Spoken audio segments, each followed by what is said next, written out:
Selamat siang pemirsa, berita terkini telah kami siapkan untuk menemani waktu Anda pada siang hari ini di seputar Indonesia bersama saya Lina Karlina, Kamis 30 Desember 2021.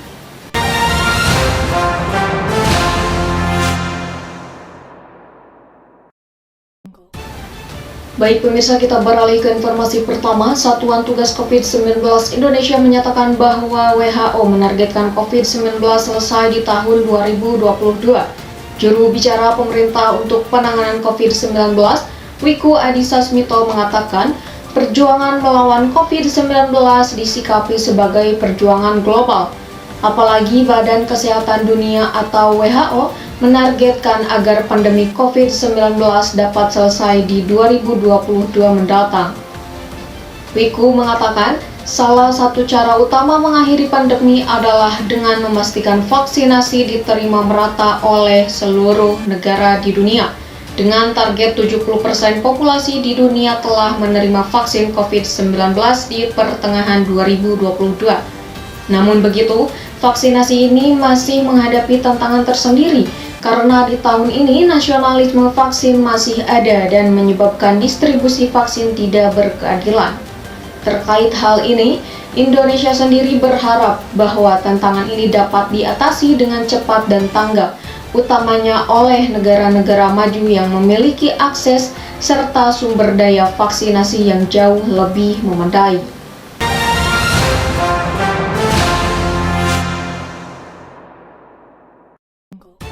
Informasi selanjutnya, jumlah penumpang pesawat ke Bali melandai jelang tahun baru.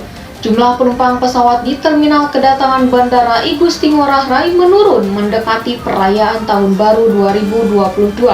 Dari catatan pengelola bandara, kedatangan penumpang pada Sabtu 25 Desember sebanyak 9.076 penumpang, lalu pada Minggu 26 Desember sebanyak 10.914 penumpang, dan pada Senin 27 Desember sebanyak 10.043 penumpang. Bila dibandingkan dengan awal Desember 2021, kedatangan penumpang berkisar antara 11.000 hingga 13.000 lebih. Bahkan di pertengahan Desember sempat mencapai 14.648 penumpang. Stakeholder Relation Manager PT Angkasa Pura I atau AP1 Bandara I Gusti Ngurah Rai, Taufan Yudhistira, membenarkan terjadi penurunan penumpang melihat data yang ada. Ia menyebutkan bahwa penurunan penumpang terjadi kemungkinan karena masyarakat yang datang ke Bali sudah menetap sebelum Natal dan masih menunggu Tahun Baru 2022. Sementara saat ditanya apakah penurunan itu kemungkinan terjadi karena varian baru COVID-19 Omicron, pihaknya belum bisa memastikan hal tersebut. Namun bila dibandingkan momen Nataru tahun sebelumnya, kedatangan penumpang di Bandara I Gusti Ngurah Rai meningkat sebesar 27%.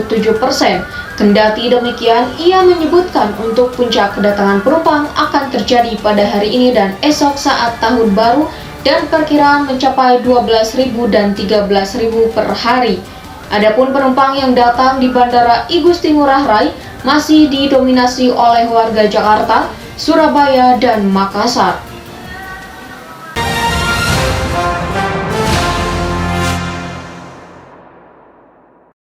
Berita selanjutnya, diduga perkara utang, driver ojol di Bekasi tewas di tangan rekannya. MZR yang berusia 40 tahun, seorang driver ojek online atau ojol, ditemukan tewas di Jalan Inspeksi Kalimalang, tepat di Jembatan 1 Kalimalang, Tambun Selatan, Kabupaten Bekasi, Senin 27 Desember 2021 malam. MZR diduga tewas di tangan rekannya sendiri berinisial C dalam motif perkara utang. Seorang warga yang berada di lokasi menuturkan bahwa korban dan pelaku awalnya terlibat cekcok mulut. Berawal dari cekcok mulut tersebut, akhirnya perkelahian tak dapat dihindarkan. Warga yang melihat perkelahian tersebut sempat melerai korban dan pelaku. Namun saat itu pelaku sempat kembali ke kediamannya dan bukannya menyudahi perkara, pelaku justru menyabetkan celurit ke tubuh korban. Akibat sabetan celurit itu, korban langsung meninggal dunia di tempat akibat pendarahan. Dikonfirmasi terpisah, Kanit Reskrim Polsek Tambun, Ibtu Trisno membenarkan kejadian tersebut. Hanya saja ia belum merinci soal kejadian tersebut.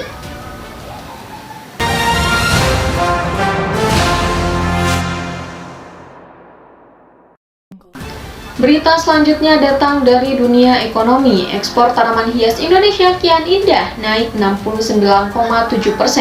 Ekspor tanaman hias Indonesia mencatatkan kenaikan yang signifikan mencapai 69,7% pada periode Januari hingga September 2021 dibanding periode di tahun sebelumnya. Nilainya tercatat 10,70 juta US dollar atau sekitar 152,9 miliar.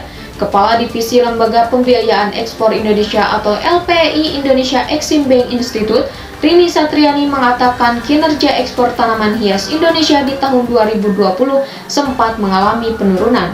Namun aktivitas masyarakat dunia yang berangsur aktif memberikan dampak positif untuk ekspor tanaman hias Indonesia. Rini menuturkan bahwa komponen ekspor tanaman hias Indonesia ini didominasi oleh produk bunga dan kuncup bunga potong segar dengan porsi sebesar 26,9%. Diikuti oleh lumut mose dan licen sebesar 22,54% serta tanaman hias jenis lainnya sebesar 50,53%. Selama periode Januari hingga September 2021, Jepang tercatat sebagai negara tujuan ekspor utama tanaman hias asal Indonesia dengan pangsa sebesar 32,23%, diikuti oleh Singapura, Amerika Serikat, Belanda, dan Tiongkok. Peningkatan nilai ekspor tanaman hias Indonesia pada periode Januari hingga September 2021 didorong oleh permintaan Jepang sebesar 31,72% atau sebesar 3,47 juta US dollar. Selanjutnya, pertumbuhan nilai ekspor turut didorong oleh Singapura sebesar 9,37% atau menjadi 1,67 juta US dollar. Ekspor ke negeri Singapura berupa produk tanaman cangkok dan bunga potong, imbas meningkatnya permintaan karangan bunga untuk berbagai perayaan. Secara historis, impor bunga dunia memiliki kecenderungan tren meningkat pada bulan-bulan menjelang perayaan penting dan keagamaan, seperti Hari Kasih Sayang, Hari Ibu, Hanukkah, dan Hari Natal.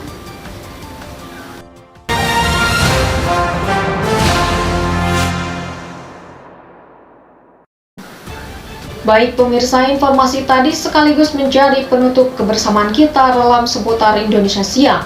Tetap patuhi protokol kesehatan Anda dimanapun berada. Saya Lina Karlina dan mewakili tim redaksi yang bertugas mengucapkan terima kasih atas kebersamaan Anda hari ini dan sampai jumpa.